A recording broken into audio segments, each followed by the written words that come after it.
Welcome. I'm Kinetic Symphony. I hunt down and report on weird and true mysterious stories, from glitches to the paranormal. Would you like even more content? Here's my Patreon. Now onto the stories.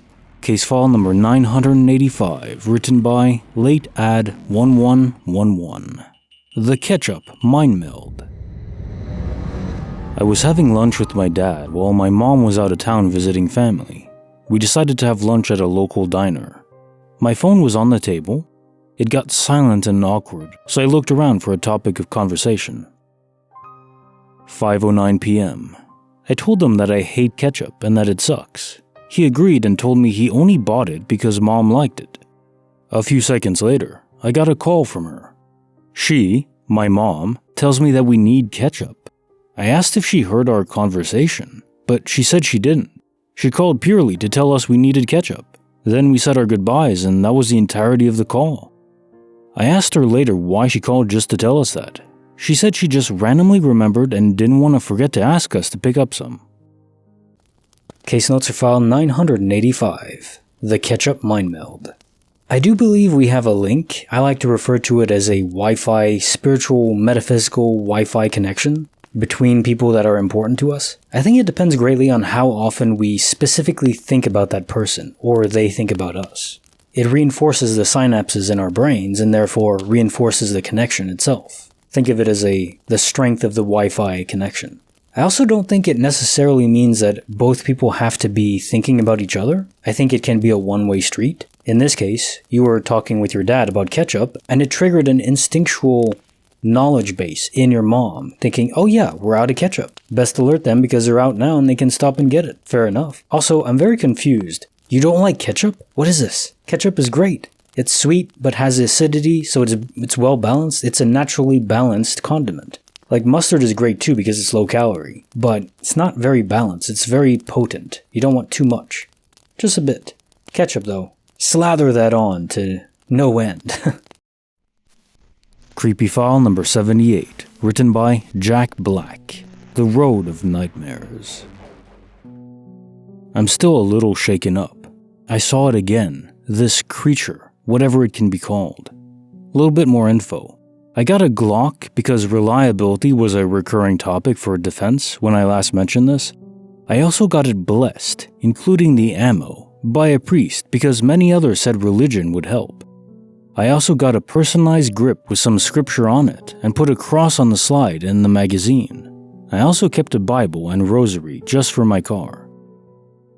So my buddy and I were on our way home from a party at my mother's house at around 1:30 to 2 and went down the same direction I went before. Oh yeah, I wasn't alone this time either. Anyway, we were just driving and joking around like any other night, and once we got to a certain point, there was heavy fog, much like before, so obviously I slowed down a bit. We drove normally for a bit after that, with much less conversation because of the fog. Then the turns started again. My buddy, who we're gonna call DJ, mentioned the turns, and then I mentioned the story that he had laughed at me about and never believed. After that, he was very serious and we didn't joke around anymore. Now he was in it. We went up an incredibly steep hill that just kept going up. There were turns both sharp and wide, but we kept going upwards the entire time, at least 20 minutes. About 15 minutes into the climb, DJ started to pray. We are both religious. And I handed him the rosary I kept in the car, and he took out the Bible I keep in there too. After that, we stopped moving up and the road flattened out. After going straight for a little while, there was another very tight turn. I felt the air stand up all over my body and drew the Glock from where I kept it. DJ saw and drew his as well. As we round the corner, I slow down even more, barely crawling forward. The corner ends and that thing is there, in the road, crouched just the same as before. DJ says something, but I don't know what he said, and I stopped the car. We are farther back than I was the first time. This thing is just barely visible at the edge of the fog. I lean out my window and level my gun. DJ does the same, except he opened his door and rested his weapon on that. Also, not to forget to put a description in here. So it was about 7.5 feet tall, very tall, really pale skin, skinny as hell with long arms, no clothes visible. I wait for something to happen. I don't know what I was waiting for, but I didn't fire. We sit like that for maybe 2 or 3 minutes until DJ says, "The hell are we doing here, bro? Let's get the frick out of here."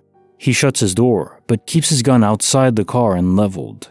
I get back in and put the car in reverse. As soon as I do that, that thing stands up. It didn't do it the same way as before. It was instant. There wasn't anything in between crouched and standing, like a video skipping frames. I pressed the gas and slowly moved backwards, and it disappeared into the fog.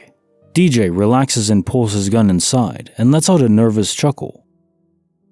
I back up more and turn the car around.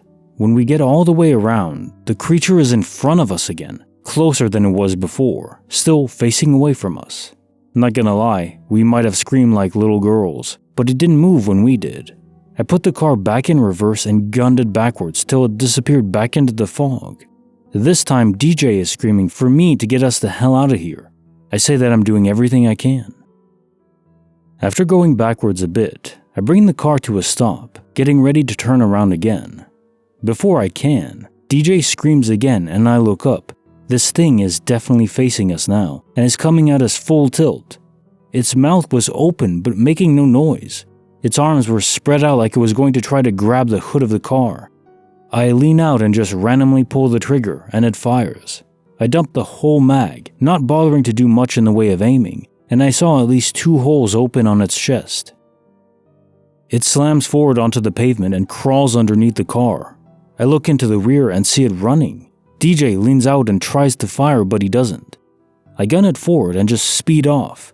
We both notice that something is making sparks out of the back of the car, but I don't stop to check. We keep driving and end up going back down the incline we climbed before for about 5 minutes before we are suddenly back on the road we were originally driving before the fog rolled in, and the fog slowly dissipates over the next mile or so. Once the fog is gone, we drive for a little longer, then pull over and see that the thing knocked my muffler loose and it was dragging on the pavement. I attached some zip ties to keep it off the ground, then we left and went home, silent the whole time, gripping steel till we walked in the door. I don't know what to do now, but I figured you guys might. At least someone believes me now, I guess. Like before, I hear the bottle calling my name for now. I need some relief. Case notes for Creepy File number 78, The Road of Nightmares. Well, I certainly believe you encountered some form of creature out there. Something that's not well known.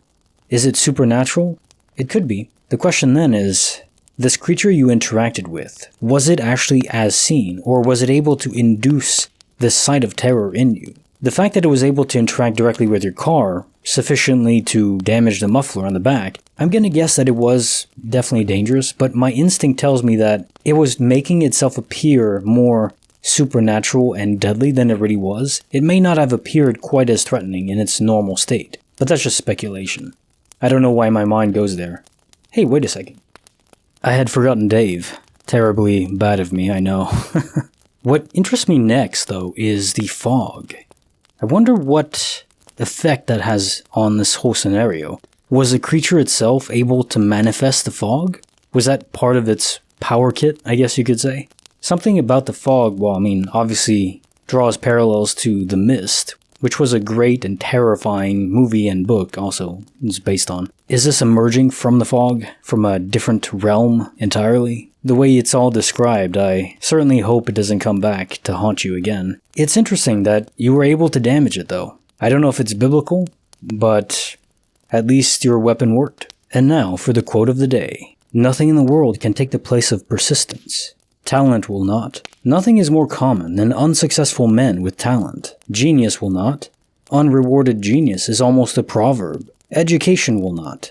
The world is full of educated derelicts. Persistence and determination alone are omnipotent. The slogan, "Press on," has solved and always will solve the problems of the human race. Calvin Coolidge. Honestly, one of the more underrated US presidents, in my opinion. More of a hands-off kind of guy. I like that.